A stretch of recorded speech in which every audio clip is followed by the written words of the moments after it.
ನಮಸ್ಕಾರ ಆತ್ಮೀಯ ವೀಕ್ಷಕ ಸ್ನೇಹಿತರೆ, ಮೇರೀಸ್ ಮನೆ ಗಾರ್ಡನ್ ಚಾನಲ್ಗೆ ನಿಮ್ಮೆಲ್ಲರಿಗೂ ಆತ್ಮೀಯ ಸ್ವಾಗತ ಕೋರುವ ನಾನು ನಿಮ್ಮ ದೀಪಕ್ ಕುಮಾರ್ ಟಿ.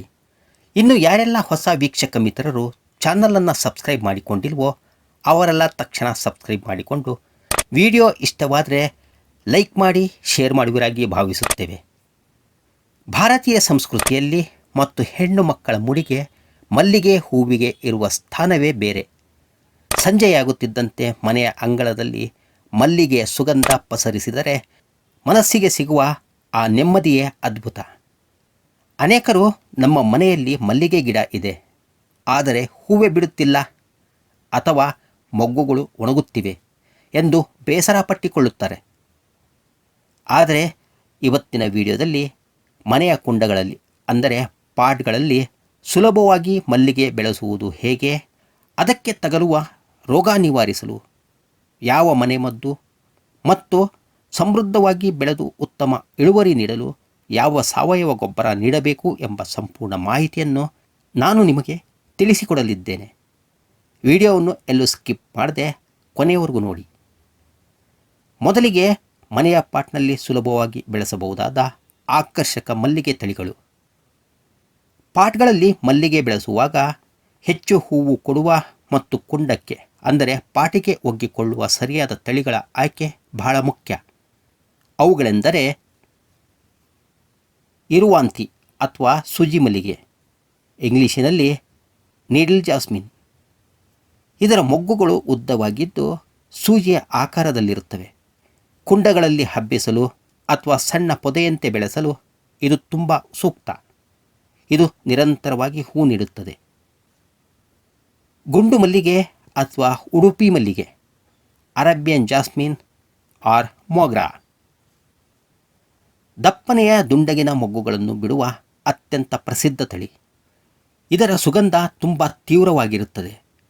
ಕುಂಡಗಳಲ್ಲಿ ಇದನ್ನು ಕತ್ತರಿಸಿ ಸಣ್ಣ ಸಣ್ಣ ಗಿಡದ ಆಕಾರದಲ್ಲೇ ಇಟ್ಟುಕೊಂಡು ನೂರಾರು ಹೂಗಳನ್ನು ಪಡೆಯಬಹುದು. ದುಂಡು ಮಲ್ಲಿಗೆ ಡಬಲ್ ಮೊಗ್ರಾ. ಇದು ನೋಡಲು ಸಣ್ಣ ಗುಲಾಬಿಯಂತೆ ಹರಡಿಕೊಂಡು ಅರಳುತ್ತದೆ.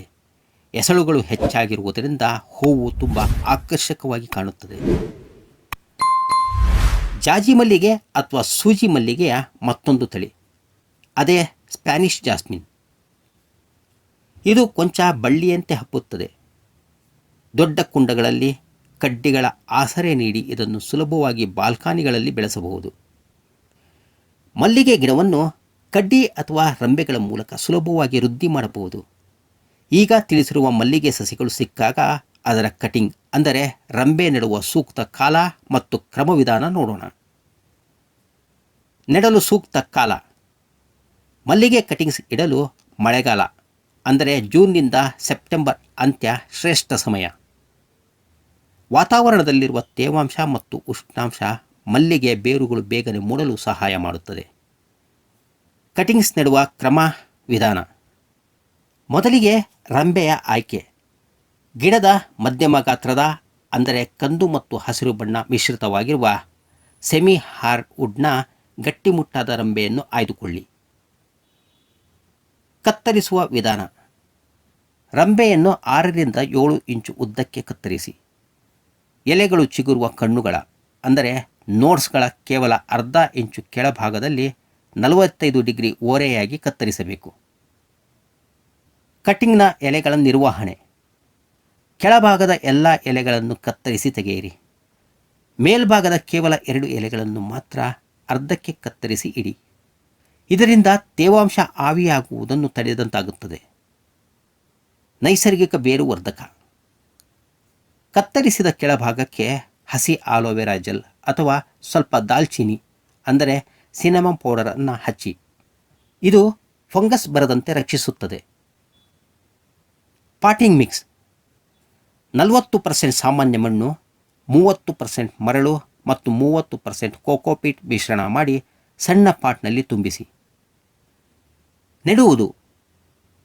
ಕಡ್ಡಿಯ 2 ಗಿಣ್ಣುಗಳು ಅಂದರೆ ನೋಡ್ಸ್ ಮಣ್ಣಿನೊಳಗೆ ಹೋಗುವಂತೆ ಓರೆಯಾಗಿ ನೆಟ್ಟು ನೀರು ಚಿಮುಕಿಸಿ. ಇದನ್ನು ನೇರ ಬಿಸಿಲು ಬೀಳದ ಗಾಳಿ ಆಡುವ ನೆರಳಿನ ಜಾಗದಲ್ಲಿಡಿ. 20ರಿಂದ 25 ದಿನಗಳಲ್ಲಿ ಬೇರುಗಳು ಬರಲು ಆರಂಭಿಸುತ್ತವೆ.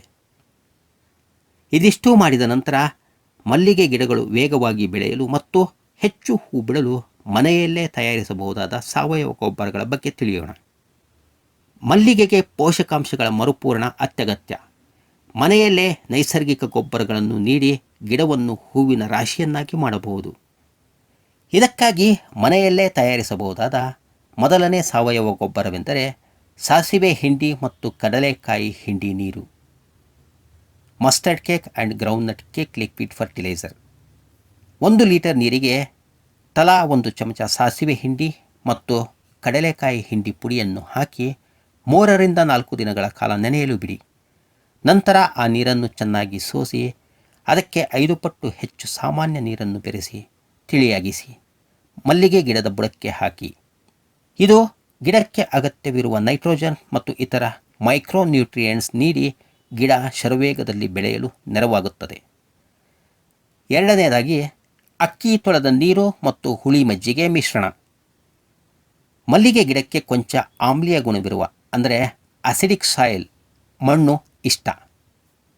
ಅಕ್ಕಿ ತೊಳೆದ ನೀರಿಗೆ 2 ದಿನದ ಹಳೆಯದಾದ ಹುಳಿ ಮಜ್ಜಿಗೆಯನ್ನು 1:10 ಅನುಪಾತದಲ್ಲಿ ಬೆರೆಸಿ ವಾರಕ್ಕೊಮ್ಮೆ ಗಿಡದ ಬುಡಕ್ಕೆ ನೀಡಿ. ಇದು ಮಣ್ಣಿನ pH ಮಟ್ಟವನ್ನು ಕಾಯ್ದುಕೊಂಡು ಹೂಗಳ ಗಾತ್ರ ದೊಡ್ಡದಾಗಲು ಸಹಾಯ ಮಾಡುತ್ತದೆ. ಮೂರನೆಯ ಸಾವಯವ ಗೊಬ್ಬರವೆಂದರೆ ಗೋಮೂತ್ರದೊಂದಿಗೆ ಒಣಗಿದ ಕೊಟ್ಟಿಗೆ ಗೊಬ್ಬರ. 3 ತಿಂಗಳಿಗೊಮ್ಮೆ ಪಾಟಿನ ಮೇಲ್ಭಾಗದ ಮಣ್ಣನ್ನು ಕೆದಕಿ 2 ಹಿಡಿ ಚೆನ್ನಾಗಿ ಮಾಗಿದ ಕೊಟ್ಟಿಗೆ ಗೊಬ್ಬರ ಅಥವಾ ಎರೆಹುಳು ಗೊಬ್ಬರ ಅಂದರೆ ವರ್ಮಿ ಕಾಂಪೋಸ್ಟ್ ನೀಡಿ ನೀರು ಹಾಯಿಸಿ. ಸ್ನೇಹಿತರೆ, ಈಗ ಬಹಳ ಮುಖ್ಯವಾದ ವಿಚಾರ, ಅದುವೇ ಮಲ್ಲಿಗೆ ಸಸಿಗಳಲ್ಲಿ ಕಾಣಿಸುವ ರೋಗಗಳು ಮತ್ತು ಪರಿಹಾರದ ಮನೆಮದ್ದುಗಳು. ಮಲ್ಲಿಗೆ ಗಿಡಗಳಲ್ಲಿ ಹೆಚ್ಚಾಗಿ ಕಾಣಿಸಿಕೊಳ್ಳುವ ರೋಗಗಳು ಮತ್ತು ಅವುಗಳನ್ನು ನಿಯಂತ್ರಿಸುವ ಸುಲಭ ಮನೆಮದ್ದುಗಳು ಇಲ್ಲಿವೆ. ಮೊಗ್ಗು ಕೊರೆಯುವ ಹುಳು ಬಡ್ ವರ್ಮ್. ಮಲ್ಲಿಗೆ ಮೊಗ್ಗುಗಳಿಗೆ ಸಣ್ಣ ರಂಧ್ರಗಳಾಗಿ ಮೊಗ್ಗುಗಳು ಅರಳುವ ಮುನ್ನವೇ ಕಪ್ಪಾಗಿ ಉದುರುತ್ತವೆ. ಪರಿಹಾರ: ಹಾನಿಗೊಳಗಾದ ಮೊಗ್ಗುಗಳನ್ನು ತಕ್ಷಣ ಕಿತ್ತು ನಾಶಪಡಿಸಿ. 1 ಲೀಟರ್ ನೀರಿಗೆ 5 ml ಬೇವಿನ ಎಣ್ಣೆ ಅಂದರೆ ನೀಮ್ ಆಯಿಲ್ ಮತ್ತು ಸ್ವಲ್ಪ ಶಾಂಪೂ ಅಥವಾ ಲಿಕ್ವಿಡ್ ಸೋಪ್ ಬೆರೆಸಿ ಪ್ರತಿ 5 ದಿನಗಳಿಗೆ ಒಮ್ಮೆ ಸಂಜೆಯ ಸಮಯದಲ್ಲಿ ಗಿಡಕ್ಕೆ ಸಂಪೂರ್ಣವಾಗಿ ಸ್ಪ್ರೇ ಮಾಡಿ. ಬಿಳಿ ನುಸಿ ಮತ್ತು ತಿಗಣೆ ಅಂದರೆ ಮೀಲಿಬಗ್ಸ್ ಆ್ಯಂಡ್ ವೈಟ್ ಫ್ಲೈಸ್. ಎಲೆಗಳ ಕೆಳಗೆ ಮತ್ತು ಮೊಗ್ಗುಗಳ ಬುಡದಲ್ಲಿ ಬಿಳಿ ಹತ್ತಿಯಂತಹ ಕೀಟಗಳು ಅಂಟಿಕೊಂಡು ರಸ ಹೀರುತ್ತವೆ. ಪರಿಹಾರ: ತೀವ್ರವಾದ ನೀರಿನ ಒತ್ತಡದಿಂದ ಅಂದರೆ ವಾಟರ್ ಸ್ಪ್ರೇನಿಂದ ಮೊದಲು ಅವುಗಳನ್ನು ತೊಳೆದು ಹಾಕಿ.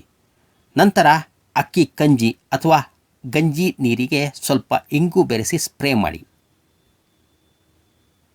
ಎಲೆ ಚುಕ್ಕೆ ರೋಗ ಮತ್ತು ಬೂಜು ರೋಗ ಅಂದರೆ ಫಂಗಲ್ ಇನ್ಫೆಕ್ಷನ್. ಎಲೆಗಳ ಮೇಲೆ ಕಂದು ಅಥವಾ ಬಿಳಿ ಚುಕ್ಕೆಗಳು ಕಾಣಿಸಿಕೊಳ್ಳುತ್ತವೆ. ಪರಿಹಾರ: 1 ಲೀಟರ್ ನೀರಿಗೆ 1 ಚಮಚ ಹುಳಿ ಮಜ್ಜಿಗೆ ಮತ್ತು 1/4 ಚಮಚ ಅರಿಶಿನ ಪುಡಿ ಬೆರೆಸಿ ಎಲೆಗಳ ಮೇಲೆ ಚಿಮುಕಿಸಿ. ವೀಕ್ಷಕ ಸ್ನೇಹಿತರೆ, ಈಗ ನೀರು, ಬಿಸಿಲು ಮತ್ತು ಪ್ರಮುಖ ಆರೈಕೆ ನಿಯಮಗಳು. ಮಲ್ಲಿಗೆ ಗಿಡ ಚೆನ್ನಾಗಿ ಹೂ ಬಿಡಲು ಪ್ರಕೃತಿಯ ಈ 2 ಕೊಡುಗೆಗಳು ಬಹಳ ಮುಖ್ಯ. ಮೊದಲನೆಯದು ಬಿಸಿಲಿನ ಅವಶ್ಯಕತೆ. ಮಲ್ಲಿಗೆ ಗಿಡಗಳಿಗೆ ಕನಿಷ್ಠ 6 ರಿಂದ 7 ಗಂಟೆಗಳ ಕಾಲ ತೀವ್ರವಾದ ನೇರ ಬಿಸಿಲು ಬೇಕೇ ಬೇಕು. ನೆರಳಿನಲ್ಲಿ ಇಟ್ಟರೆ ಗಿಡ ಹಸಿರಾಗಿ ಬೆಳೆಯುತ್ತದೆಯೇ ಹೊರತು ಮೊಗ್ಗುಗಳು ಬರುವುದಿಲ್ಲ. ಆದ್ದರಿಂದ ನಿಮ್ಮ ಮನೆಯಲ್ಲಿ ಅತಿ ಹೆಚ್ಚು ಬಿಸಿಲು ಬೀಳುವ ಜಾಗದಲ್ಲೇ ಮಲ್ಲಿಗೆ ಪಾಟ್ಗಳನ್ನು ಇರಿಸಿ. ಎರಡನೇದಾಗಿ ನೀರಿನ ನಿರ್ವಹಣೆ. ಮಲ್ಲಿಗೆ ಗಿಡಕ್ಕೆ ಮಣ್ಣು ಒಣಗಿದಾಗ ಮಾತ್ರ ನೀರು ನೀಡಬೇಕು. ಅತಿ ಹೆಚ್ಚಾದ ನೀರು ಹಾಕಿದರೆ ಬೇರು ಕೊಳೆತು ಗಿಡ ಸಾಯುತ್ತದೆ. ಮುಖ್ಯವಾಗಿ ಗಿಡ ಹೂ ಬಿಡುವ ಹಂತದಲ್ಲಿದ್ದಾಗ, ಅಂದರೆ ಮೊಗ್ಗು ಕಟ್ಟುವ ಮುನ್ನ 2 ರಿಂದ 3 ದಿನ ನೀರನ್ನು ಕೊಂಚ ಕಡಿಮೆ ಮಾಡಿ, ಅಂದರೆ ಮಣ್ಣು ಸ್ವಲ್ಪ ಒಣಗಲು ಬಿಡಿ. ಇದು ಗಿಡಕ್ಕೆ ಹೂ ಬಿಡಬೇಕು ಎಂಬ ಪ್ರಚೋದನೆ ನೀಡುತ್ತದೆ. ನಂತರ ನಿಯಮಿತವಾಗಿ ನೀರು ಕೊಡಿ. ಪ್ರೂನಿಂಗ್ ಅಂದರೆ ಸವರಿಡಿಕೆ. ಜನವರಿ ಅಥವಾ ಫೆಬ್ರವರಿ ತಿಂಗಳಿನಲ್ಲಿ ಮಲ್ಲಿಗೆ ಗಿಡದ ಹಳೆಯ ರಂಬೆಗಳನ್ನು ಕತ್ತರಿಸಿ ಹಾರ್ಡ್ ಪ್ರೂನಿಂಗ್ ಮಾಡಿ. ಕತ್ತರಿಸಿದ ಜಾಗಕ್ಕೆ ಅರಿಶಿನ ಹಚ್ಚಿ. ಹೀಗೆ ಮಾಡುವುದರಿಂದ ಬೇಸಿಗೆಯ ಆರಂಭದಲ್ಲಿ ಗಿಡದ ತುಂಬ ಮೊಗ್ಗುಗಳು ತುಂಬಿಕೊಳ್ಳುತ್ತವೆ. ನೋಡಿದ್ರಲ್ಲ ಸ್ನೇಹಿತರೆ, ಈ ಸರಳವಾದ ಸೂತ್ರಗಳನ್ನು ಅಳವಡಿಸಿಕೊಂಡರೆ ಮಾತ್ರ ನಿಮ್ಮ ಮನೆಯ ಮಲ್ಲಿಗೆ ಗಿಡವು ಕೂಡ ಹೂವಿನ ಮಂಟಪದಂತೆ ಕಂಗೊಳಿಸುತ್ತದೆ. ಇವತ್ತಿನ ಈ ಮಾಹಿತಿ ನಿಮಗೆ ಉಪಯುಕ್ತ ಅನ್ನಿಸಿದ್ದರೆ ದಯವಿಟ್ಟು ವಿಡಿಯೋಗೆ ಒಂದು ಲೈಕ್ ಮಾಡಿ. ನಿಮ್ಮ ಗಾರ್ಡನಿಂಗ್ ಹವ್ಯಾಸವಿರುವ ಸ್ನೇಹಿತರೊಂದಿಗೆ ಶೇರ್ ಮಾಡಿ. ಇನ್ನೂ ಇಂತಹ ಪ್ರಕೃತಿ ಮತ್ತು ಗಾರ್ಡನ್ ಕುರಿತಾದ ಉಪಯುಕ್ತ ವಿಡಿಯೋಗಳಿಗಾಗಿ ನಮ್ಮ ಮೇರೀಸ್ ಮನೆ ಗಾರ್ಡನ್ ಚಾನಲ್ಗೆ ಸಬ್ಸ್ಕ್ರೈಬ್ ಆಗೋದನ್ನು ಮರಿಬೇಡಿ. ಮುಂದಿನ ವಿಡಿಯೋದಲ್ಲಿ ಮತ್ತೊಂದು ಆಕರ್ಷಕ ಗಿಡದ ಮಾಹಿತಿಯೊಂದಿಗೆ ಸಿಗೋಣ. ಅಲ್ಲಿಯವರೆಗೆ ಸರ್ವೇ ಜನಃ ಸುಖಿನೋ ಭವಂತು. Happy gardening. ಧನ್ಯವಾದಗಳು. ನಮಸ್ಕಾರ.